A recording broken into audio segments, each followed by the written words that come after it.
अस्सलाम वालेकुम। मोहम्मद सिद्दीक मिठू अरबाब आला मौजू आज़ाद कलाम। तू जे अगर मुझे दिल में आई इएं आहे त पोइ मुश्किल छाजी आहे, छो दिल बेचैन आहे। अकेलाई में असांजी यादि त ईंदी हूंदी इएं आहे।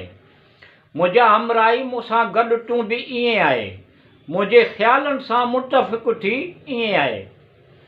ख़ूबसूरत खे सोरजण जी कहिड़ी ज़रूरत आहे, मुक़ररु हद ताईं सादगी बि ख़ूबसूरत आहे। आज़माइल खे हर हर कोन आज़माइबो आहे, तूं जे अची त वीरानीअ में बि बहार अची वञे ईअं आहे।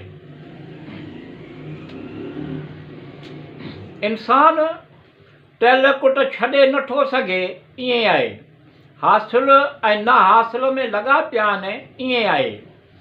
तुंहिंजो हर नसुर हर नज़्म यादि आहे ईअं आहे। वहम गुमा खां परे यकीन जे हद जे वेझो आहे ईअं आहे। दिलि खे भरम थी वियो आहे ईअं आहे। हिन सां प्यारु आहे मूंखे ॿुधण में अचे थो ईअं आहे। दिलि जी धड़कन हिन जी आहे ईअं आहे। मुंहिंजे अणॼाणाईअ में अखियूं खॼी वयूं ईअं आहे, तो वटि हली अची वयूं ईअं आहे। दिलि खे इशारो कयो हलियो हलियूं पर गॾिजी हलियासीं ईअं आहे।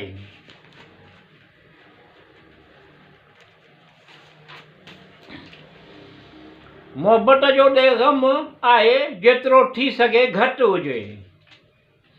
मोहबत जो ॾे ग़म आहे जेतिरो थी सघे घटि हुजे। कंहिंसां प्यारु करे त उनजो इज़हार करे, ईअं न थिए मटां देरि थी वञे। कंहिं ते एतबार करे त कंहिं ते एतबार करे, ईअं न थिए मटां देरि थी वञे। केतिरो त अजीब अंदाज़ आहे मोहबत जो त थो चवे त पंहिंजो ख़्यालु रखिजांइ ईअं थो चवे। केरु ईअं अखियुनि में चमक थी दिलि में छनक थी उथे। असीं छा करे रहिया आहियूं, जेको पंहिंजो हुयो उहो पंहिंजो कोन थियो। सिज ऐं चंडु असांखे मथां ॾिसी रहिया आहिनि, जेतिरो मिलियो उहो पूरो कोन थियो। असीं छा करे रहिया आहियूं, दरिया समुंड उन्हनि जूं लहरूं असांखे छा आहिनि चई रहियूं। असीं छा करे रहिया आहियूं, गुल फुल वण टिण ॿूटा असांखे छा चवी रहिया आहिनि। असीं छा करे रहिया आहियूं। या चवंदा अणवाक़ुफ़ आहे या बेवकूफ़, एतिरो बि कंहिंखे न चाहिजे हद खां वधीक।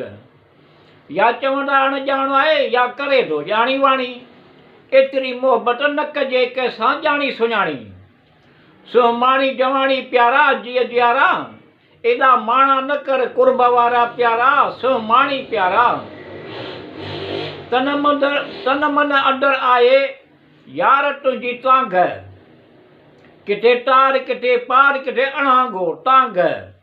शल मिठू ख़ुशि हुजे ख़ुशहाल, आसूं मेडू सभु पुॼंदई हिते ई तांघ।